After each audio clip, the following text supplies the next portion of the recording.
सुमेर सिंह जी, आप तक मेरी आवाज पहुंच रही है? बिल्कुल पहुंच रही है सर। सर, मेरा सवाल आपसे ही है। जी, रिपीट कीजिएगा। सवाल ये है कि क्या तुष्टीकरण को लेकर, जैसे प्रधानमंत्री मोदी ने भी कहा और आज योगी आदित्यनाथ ने कहा कि अगर कानून व्यवस्था देखनी है तो उत्तर प्रदेश में देखिए, कन्हैया लाल का जिक्र करते हुए कहा कि कार्रवाई बहुत तेज होती है और बुलडोजर चल जाता। क्या ये नाकामी हो गई है या ये एक ऐसी चीज है जिस पर कांग्रेस घिर रही?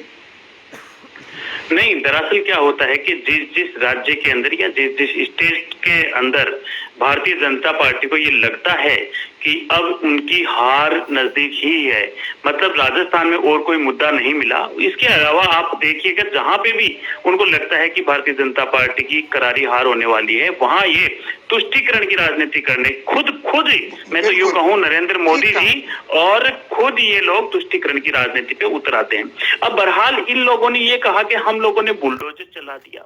मैं इनसे सवाल करना चाहता हूं, क्या एक मंत्री पुत्र ने किसानों के ऊपर गाड़ी चढ़ाई, उसके ऊपर बुलडोजर चला?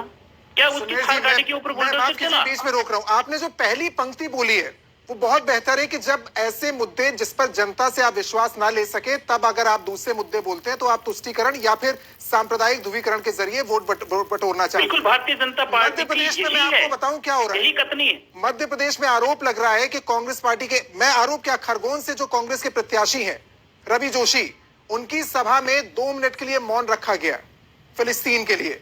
वीडियो वायरल लोगों को भेजे जा रहे हैं। फिलिस्तीन और इजराइल का क्या काम है सर मध्य प्रदेश के चुनाव में? तो फिर क्या कांग्रेस भी वहां से मुद्दे से भटक गई? देखिए, कांग्रेस पार्टी की हमेशा से ही जो आम जनता है उसकी मदद करने की भावनाएं रही है, आम योजनाएं हैं वो लाने की बात रही है। सबसे पहले क्या मदद हो रही है? कहीं ना कहीं अगर तुष्टीकरण की बात हो, चाहे मध्य प्रदेश, आपने जो मध्य प्रदेश की बात हो, चाहे राजस्थान की बात हो, आपने राजस्थान में बीजेपी के लिए जो पैरामीटर रखा कि गलत हो रहा है क्योंकि आप मुद्दे से भटक रहे हैं, आप तुष्टीकरण की राजनीति कर रहे हैं, आप सांप्रदायिकता की राजनीति कर रहे हैं। मध्य प्रदेश में कांग्रेस क्या कर रही है? मध्य प्रदेश में कांग्रेस शिवराज सरकार की जो योजनाएं हैं जो नाकाम रही है, जिनकी वजह से उनको घेर रही है और उनको कोई मुद्दा नहीं मिल रहा, केवल मंदिर जाने के सिवाय उनको कोई काम नहीं है। और वर्तमान समय में आप हर सर्वे उठा के देख लीजिए, मध्य प्रदेश में कांग्रेस पार्टी की सरकार बनने जा रही है। अब अगर हमारे किसी प्रत्याशी ने अगर गलत ये बयान जारी किया है, चाहे वो प्रत्याशी क्यों ना हो, मैं कांग्रेस पार्टी का सिपाही हूँ, वो भी कांग्रेस पार्टी का सिपाही है। हम नहीं चाहते, हमारी पार्टी का एजेंडा नहीं है ये, भारतीय जनता पार्टी का तो एजेंडा है और हमारा एजेंडा नहीं है ये, हमारा लीडर ये बात नहीं कहता। अगर किसी प्रत्याशी ने भी कह दी ये बात तो वो गलत कही है। मैं आपके सामने आपके मंच के रहेगा, मैं डॉक्टर संजय को लाना चाहता हूँ। डॉक्टर संजय, ये देखिए बहुत साफगोई से सुमेर जी ने बात रखी, लेकिन अगर पार्टी ये सोचती तो इस पर कारण बताओ, नोटिस तो जारी करती, आपसे जवाब मांगती कि आप इस तरह के वीडियो वायरल करने के आरोप लग रहे हैं। आपने सभा में, और मैं उस बयान पर नहीं जाऊंगा, बहुत ही आपत्तिजनक बयान है जो उनकी ओर से दिया गया। 4000 4500 किलोमीटर दूर जो हो रहा है उसका असर क्या यहाँ पर उम्मीद करके बैठे हैं नेता? ये हो क्यों रहा है और क्या कांग्रेस पार्टी कर सकती थी इस तरह की वीडियो सामने आने के बाद? डॉक्टर संजय जी। नहीं, बिल्कुल बिल्कुल, अगर कांग्रेस अगर इस विभाग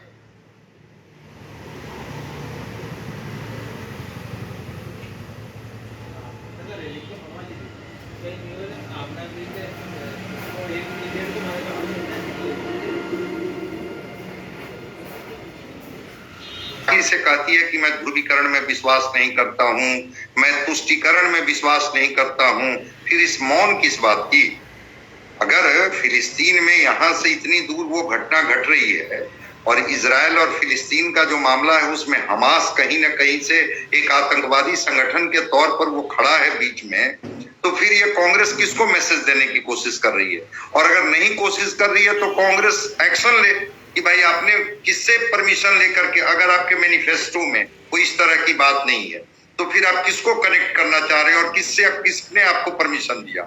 लेकिन रह गई बात कि कांग्रेस के पास तो वहां मुद्दे ही मुद्दे हैं घेरने के लिए, लेकिन जब कांग्रेस भी वही बजरंगबली और वही फिलिस्तीन के नाम पर मौन जुलूस की बात कर रही है तो लगता है जनता को कि ये हमारे जो मौलिक सवाल हैं, जो ये बहुत वाजिब बात है कि आप शिक्षा पर, रोजगार पर, महंगाई पर, महिलाओं के लिए जो आप काम कर सकते हैं, युवाओं के लिए कर सकते हैं, और ये दोनों पार्टियों के लिए अक्रॉस बात है। राजस्थान में भी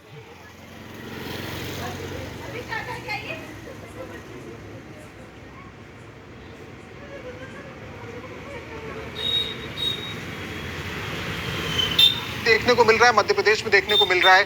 देखना होगा जनता किन मुद्दों को लेकर वोट करती है। माफी के साथ इतना ही वक्त है हमारे पास चर्चा के लिए। आगे इस विषय पर आप भी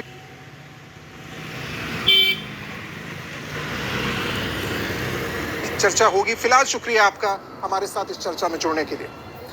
और यहां रुकेंगे एक ब्रेक के लिए, बहुत जल्द लौटते हैं।